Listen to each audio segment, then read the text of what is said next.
Presenting from Castle Candia, Queen Pamela Rocks of House Rocks and Princess Citrina Rocks of House Rocks. And here you watch as they step down off of that arched bridge into the walkway. A matronly blackberry with kind dark eyes swathed in deep royal blue and purple robes, smiling, kind of nodding as she descends, her hands out, the other clasping an amulet around her neck, smiling. People kind of clap. Some other folks kind of pay attention but go back to their conversation. And then behind her, you see a younger woman, a pious-looking, if somewhat stubborn and hard-headed expression on her face as she doesn't seem to enjoy this public space as much as her mother does, of yellow candied skin, long orange-yellow hair dressed in gray-blue robes that denote an odd middle ground between royal dress and priestly wear, a royal circlet of some kind. The only piece of jewelry that she carries, difference from her mother's rather robust display of jewelry, just kind of hangs at the side of her belt. They kind of cascade into the crowd and begin making conversation. And shortly after them, another announcement comes through. In the future. But nevertheless, let me introduce you here. Pamela! He claps his hands together, and you watch as Queen Pamela Rocks of House Rocks turns around with a bright smile. Oh, goodness, how wonderful to meet you. I'm sorry, where are my manners? Lady, Queen Amungo. I've not been too greenhold since before you had been married in, and it is quite past my time to take your hand and tell you one, I'm so very sorry at your loss. Thank you. It's very kind. One of the few people here who's actually called me by my real title, so thank you for that show of respect. Of course. My daughter, if I might introduce you.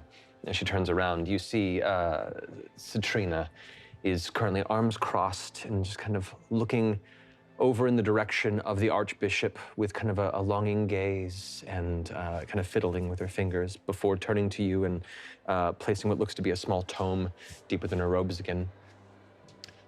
Hello, I'm Citrina. You are the Queen. Well, really, it is a pleasure. And she kind of clasps your hand in both of hers.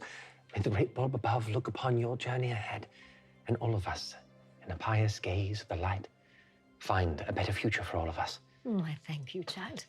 That is so kind of you. You know, I take great solace in the teachings of the bulb through my friend the bishop. I see you do too. Right, I am familiar with the bishop you speak of, Ravana. Yes. I have not met him myself, but I've heard word of his great life spent in the justice and in the light of the cathedrals in Greenhold. I would love to meet him. Oh, well, I would be happy to introduce you. Truly, in the absence of my own father, he's been the closest thing to a father I've had in Vegetania. Wonderful. At this point, Timotei kind of butts in and goes, and Your Eminence, I would love to introduce you to a delightful young lady. Is it Princess Citrina? Yes. This. Citrina Rocks. Yes. Oh. This is the Bishop Nathaniel Sherlock. I understand that you are a very promising young member of the clergy, Your Highness, or I should say, my reverend sister in the clergy. Welcome. Thank you for your kind words, Bishop.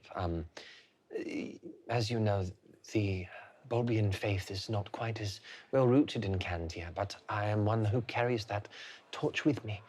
So the light might shine upon all within the great Candid Mountains and beyond. Little old hand will go take her hand, and I say, there is no light more welcome than that which first pierces the darkness. And I am so grateful to hear that you pursue this path. And though I have not had the fortune of being to Candia myself, I know that we are very lucky to have you there. Oh. This gathering between all of us here, it's like a uniting of all of the countries. As you're saying this, as you're kind of clasping Citrina's hand, Pamela's hand comes in and pulls Citrina's hand from yours and just kind of goes. And it is a pleasure to meet you as well, Bishop. Your Majesty. Amathar's mom. I'm going to say, Your Majesty, a pleasure.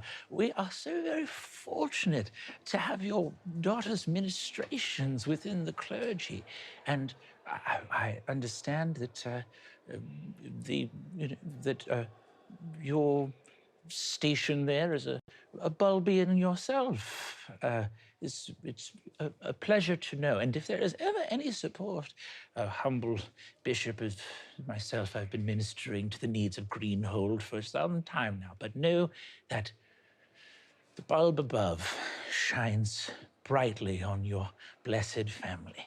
I greatly appreciate your interest and concern in our family's faith, but know that the bulb does indeed shine equally, but we choose to take the light of our own reading and pious worship.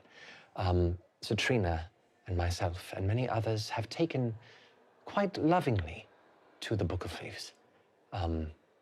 We just are careful with which sects of the church wish to impose disparate law and rule upon how we worship. What's my detect thoughts saying right now? Initially, you get this kind of flash of emotion. She's an empathic entity. And you've read this before. There are certain people that are closed off, they're open. She is a guarded, empathic force. And you just get this cold stillness, this deep mistrust for you that you don't understand. The garden of the 6 kingdoms bears many plants that grow in their own ways. It is, of course, impossible that all of us should be pointing in the same direction. But the bulb is fixed in the sky, and though I may be pointing north and you south, we point to the same truth. And it is, I think, a vital and beautiful thing that Mother Church should be able to embrace us all, and that disparate readings or sectarian squabbles, I myself am I minister to the plants of my garden. I am not a theologian, these are sort of bookish types, but these sectarian doctrinal differences, I don't make much head or tail of them. I think the important thing is that where we disagree on readings of the scripture of the Book of Leaves, we come together under the embrace of Mother Church and are able to settle these things within the confines of this special sacrament we all share. That was a lot of very beautiful words. And may we enjoy walking under his light continually in our disparate directions. It's been an absolute pleasure. I need a drink. And Queen Pamela rocks, kind of steps off and brings her daughter with her to the side. So Trina's like, Mother, I don't, and kind of. I turned to Tomate and I said, do you think we've offended them? To be perfectly honest, Candians can be a bit touchy, you know, especially when the weather's so damp. Makes them stickier. Yes, water can be quite corrosive to sugar, it's true.